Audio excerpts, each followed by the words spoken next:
ukanda wa mto Ruvuma tumepata mwekezaji ambaye atajenga kiwanda cha sukari. Nafikiri anaanza mwezi wa 5 mwaka huu. Tumempa ekari 50,000.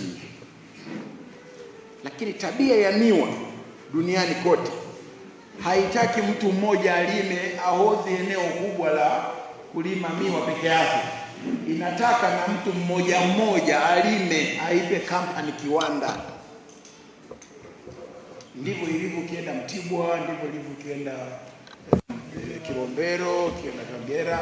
Kwa hiyo katika eneo lile la ekari 50,000 ambazo kuna mwekezaji anakuja kujenga kiwanda cha sukari, na kwa kweli tutapata ajira, lakini vile vile tutapata sukari kwa bei nafuu.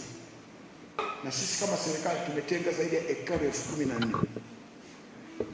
Kwa hiyo ninyi Waislamu mmoja mmoja, lakini pia kama chombo baba, unaweza mkaomba maeneo kijiji cha Magwamira, sio kwa kijiji cha halmashauri ya wilaya ya Songea. Kwa sababu tumehoja kama halmashauri ambayo tunataka tuligawe kwa mtu mmoja mmoja, lakini na kwa taasisi. Ndio. Na litatolewa, lakini ninyi hamkuzuiliwa. Tutaka ekari 200, tutaka ekari 500, lakini kwa ajili ya miwa.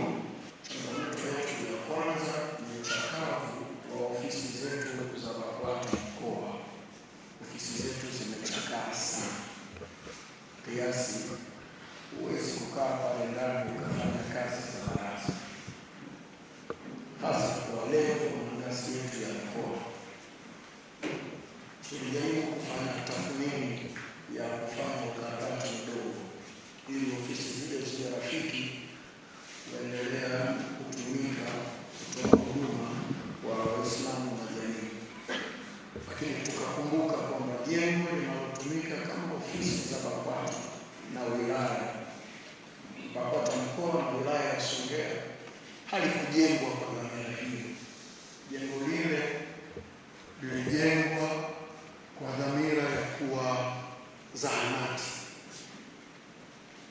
japo halikuwahi kupata kufanyiwa kazi tangu limejengwa na kuzinduliwa mwaka 1988.